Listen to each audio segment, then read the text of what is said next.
Welcome to the third lesson in this series of videos on global change and the environment. Today's topic is one of the most exciting ones for me, and I hope you will enjoy it as well. I'm going to talk to you about fresh water as a vital resource. Three things you already know about fresh water, of course, is that it's a renewable, it's essential for human life and any life on Earth, and that it is limited. There is the water cycle that you learned about in grade 8, if I'm not mistaken, and probably in other subjects already learned about it in geography and in biology at least, but maybe some other subjects as well. We all know that the problem with this renewable resource is the quality and the quantity available. This talk is going to be very short today because I think you know a lot about it. I just wanted to recap on a few of the most important aspects, and on the blog you will find a lot of additional resources. This is a very good video which I've already embedded in the blog, so please go and check it out there. This lady gives a 3-minute explanation about the water resources. It's excellent listen, and it gives you a lot of important, useful background information to this topic.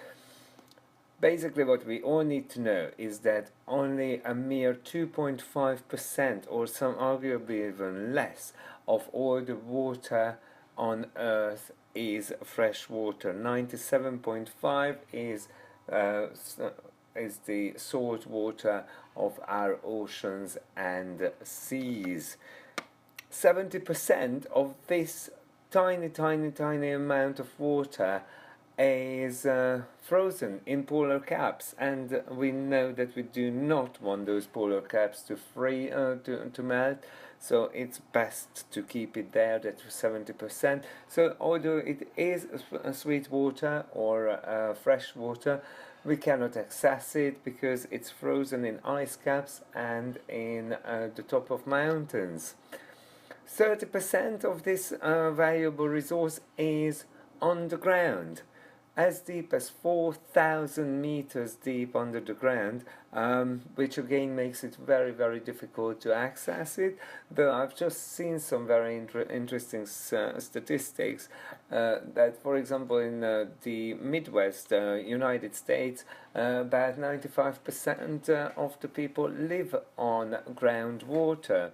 So surface water that we usually think of as water, sweet water in our lakes, rivers, etc., makes up less than 1% of all the water on Earth, which makes it one of the most precious commodities.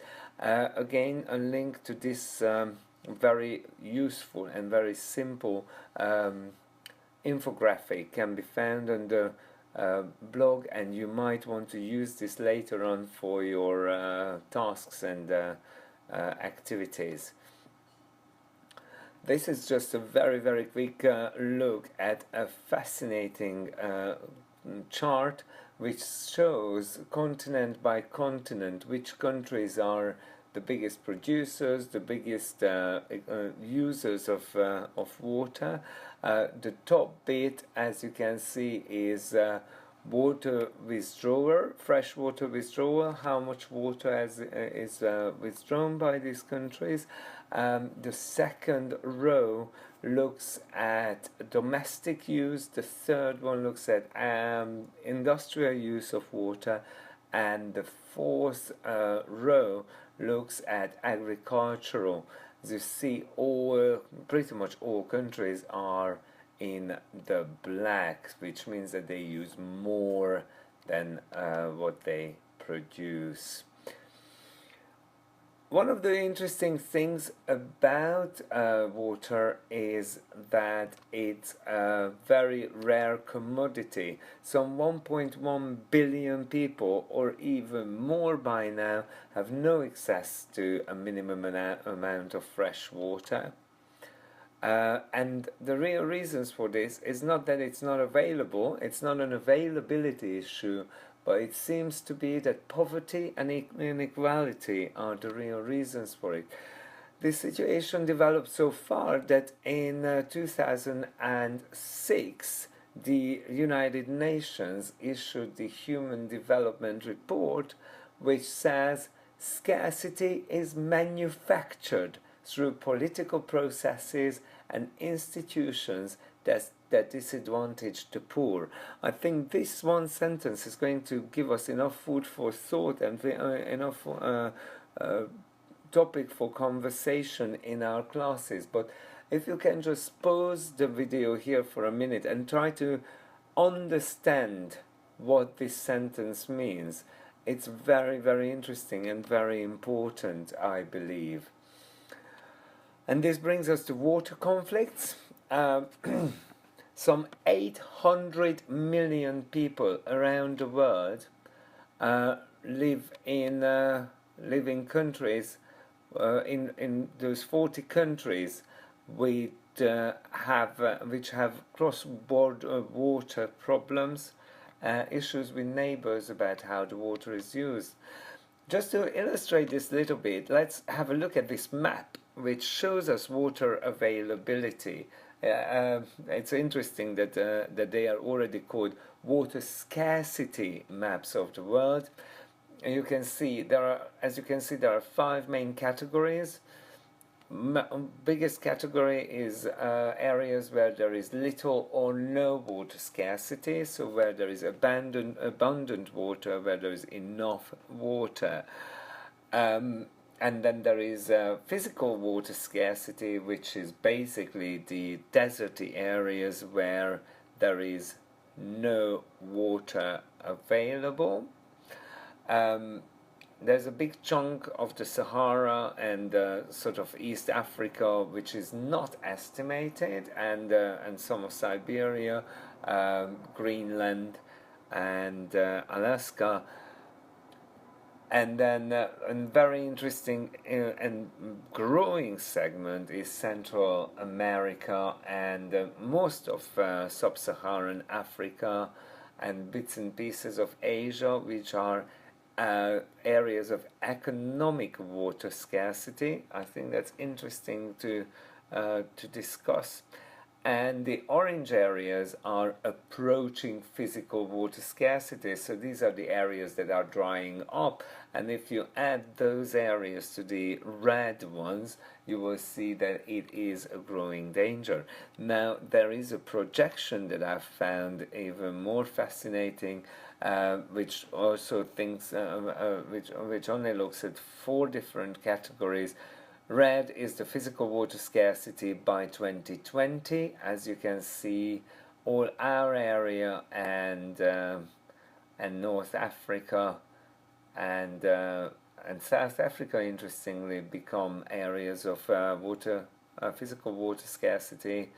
Massive areas. The whole of Australia, for example, and a big chunk of Southeast Asia are becoming part of the economic water scarcity regions. And North America, bits and pieces, tiny bits and pieces of Latin America, and the massive big part of Asian Russia and Europe are part of the little or no water scarcity areas. It gives us a little bit of a food for thought what this means in terms of conflict. As I mentioned, there are 40 countries with an estimated population of 800 million people who live in some kind of water conflict.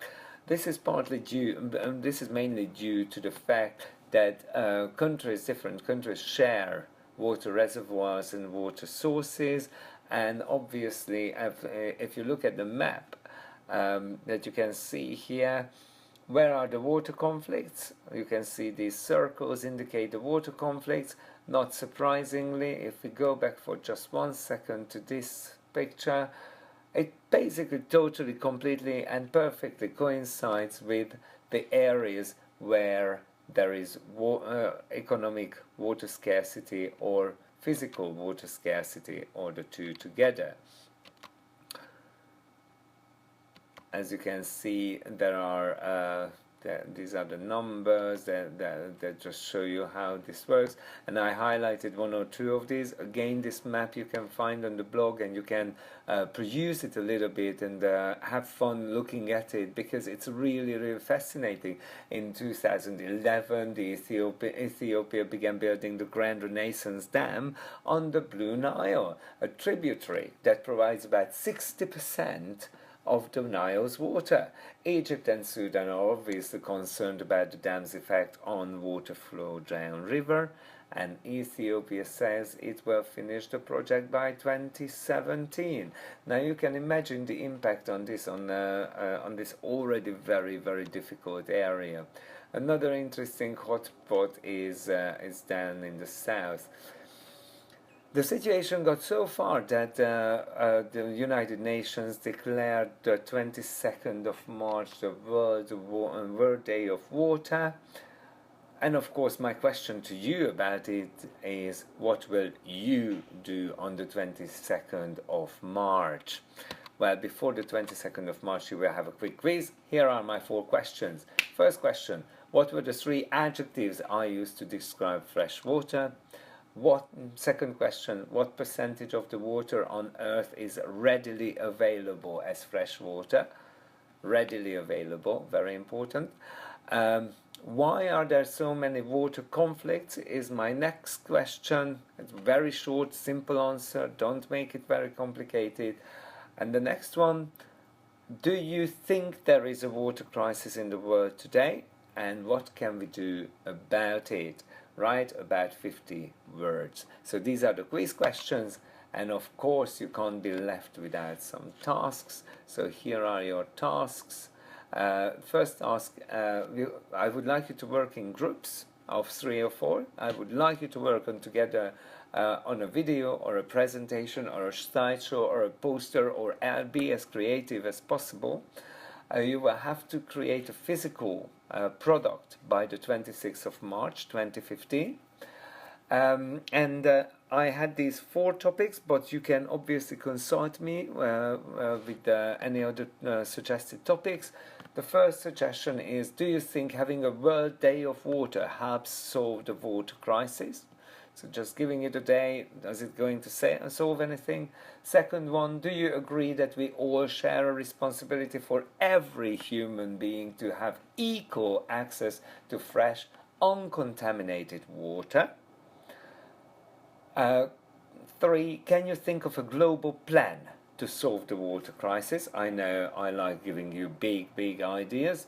And number 4, what local changes would you introduce in our school?